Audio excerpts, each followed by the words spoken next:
Hello my velvets and welcome back. Last episode I went to go and visit my friend Sergey at the Sharmanka Theatre, and it made me think about how beautiful the simplicity of storytelling is when you use the shadows. Oh yo.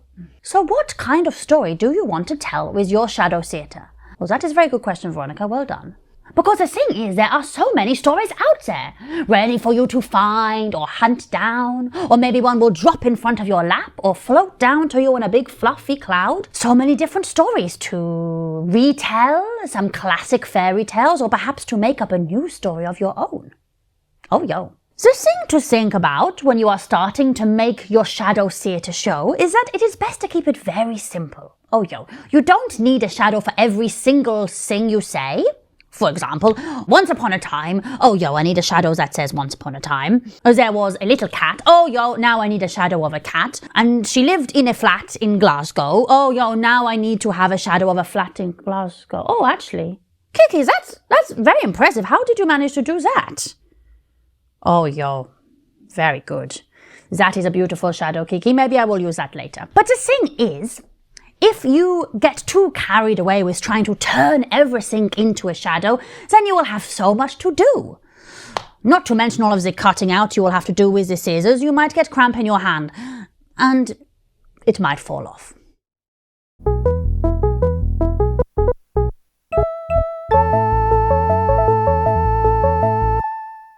I think it is good to choose a story that has a bit of darkness and mystery in it, because that really suits the world of shadows.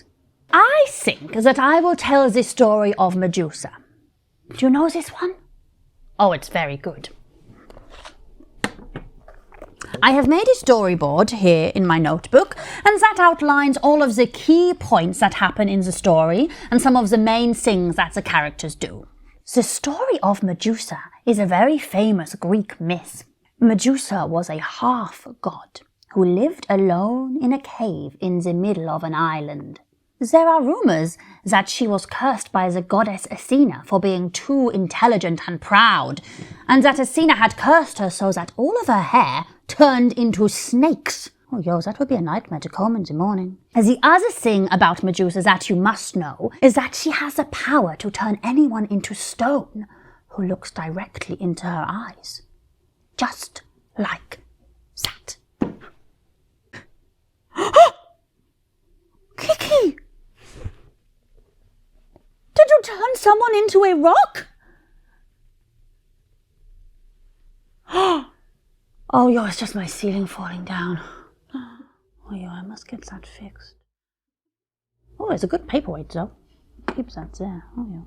Now, lots of different pipsqueaks want to go over to the island to fight and kill Medusa because, well, everyone is very scared of her, but she turns all of them into stone just by staring at them.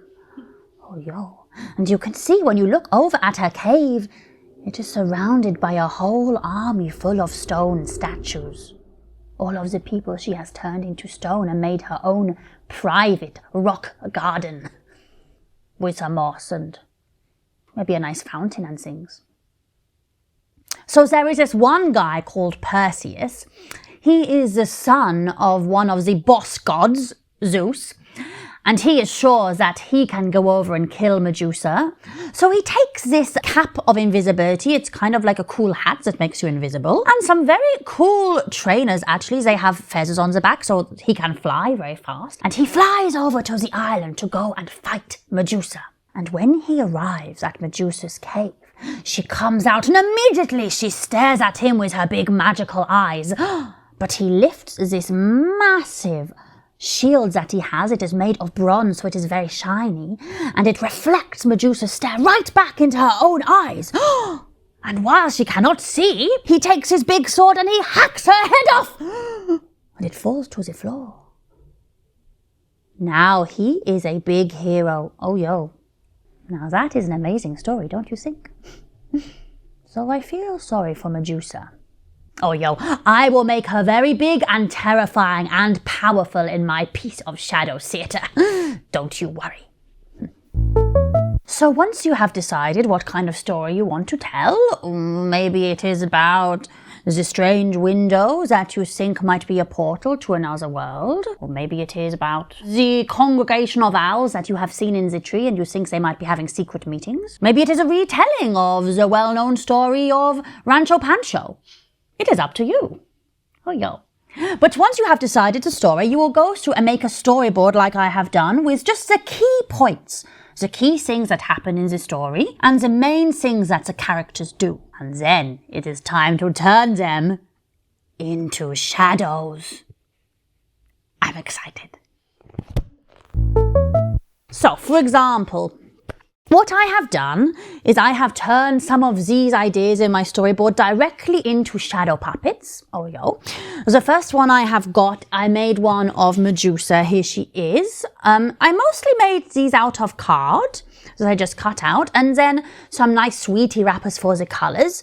You can see more about that in my episode about lighting below. So this, I think, will be Medusa looking out over her stone garden. You can see this here. I like that very much. And then I have... Oh, well, this is a good one, I think, because it is a close-up of Medusa when she is getting angry. She has seen someone is coming to fight her. And I put some pipe cleaners on there because I like that very much. And they have a slightly different texture when you see them in shadow to something flat like cardboard. Oh, yo, look at that. Very scary, I think. Oh, and I thought I would make one of Medusa when she is very, very angry. Like this. Now, this is almost too big for me to hold. The biggest eyes you ever saw. This is when she is very, very angry. And, oh, yo, if you see her like this, you had better run. I will show you what it looks like in the shadow. Oh, yo, that's very scary. That will haunt me, that's for sure. Now, I made also a few for Perseus because that's the other key character I have. Here is one of him getting ready to fight. Again, I just used some colored sweetie wrapper for this. I think that looks very nice. He is about to fight Medusa. And then I also have, I think this is good because people want to see the magic shoes. Oh, yo, give the people what they want. Everyone will say, what about these magic shoes with the feathers? They help him to fly? Where can I buy them? Sports Max. Oh, yo. I use some nice colored sweetie wrappers. That's a good trick, I think. The rest of the time, Percy is wearing his invisibility hat. So you have to imagine where he is. Oh, yo. So these are all very good ways that you can use your shadows to tell stories, and I will pick at points in this story when I will hold them up and show them, so the audience can think, oh, yo, that is what a magic pair of shoes looks like, or, oh, yo, those are the eyes from my nightmare. Well, thank you, my velvets, and I will see you next episode where I will be talking about atmosphere.